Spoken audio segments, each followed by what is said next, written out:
An Olympics is unlike anything else that we have experienced. So Paris sold, I think, somewhere between 9 million and 10 million tickets.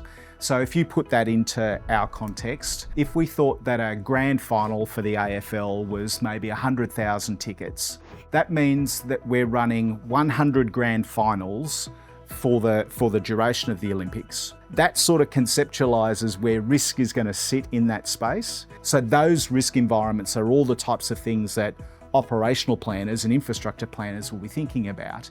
You're then also having to add to that what's happening in what we call the public domain, the public spaces where tickets aren't required. And that looks like a New Year's Eve party that's happening every evening, every day throughout the Olympics. So you're talking really about a month, maybe even a month and a half of 100 grand finals with a New Year's Eve party every night.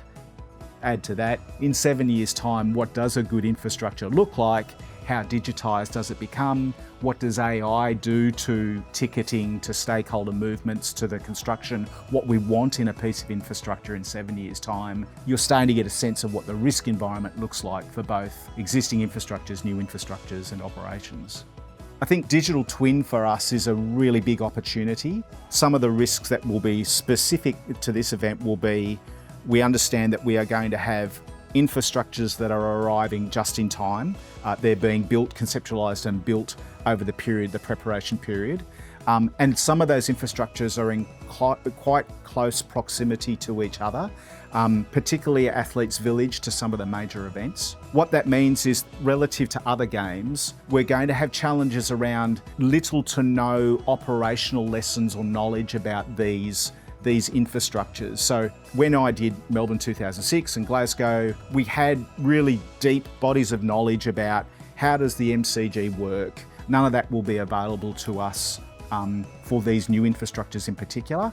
So digital twin can become a really powerful way of modelling what those futures might look like and giving us some sense of what are the scenarios under which we might expect these types of infrastructures to behave differently in isolation and differently when in combination with each other. We have a digital twin team who have the depth of technical understanding to know how does a digital twin get put together. The role that I play in those environments is, what are the use cases that we want digital twins to be fitted for?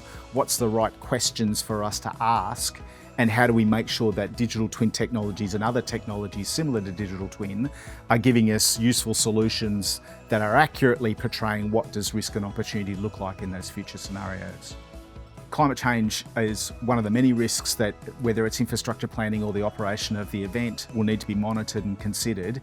The beautiful thing about something like an Olympics, the commitment is in fact irreversible, that once we have decided and once we have said, yes, we're going to do an Olympics, this is not an activity that in 2029 or 2030 or 2031 we can say, sorry, we think we've made a mistake. Actually, we don't want to do the Olympics in 2032. It will happen. It's really just about to what extent can we manage that time pressure on the quality and cost so that we get the best outcome of 2032's possibilities.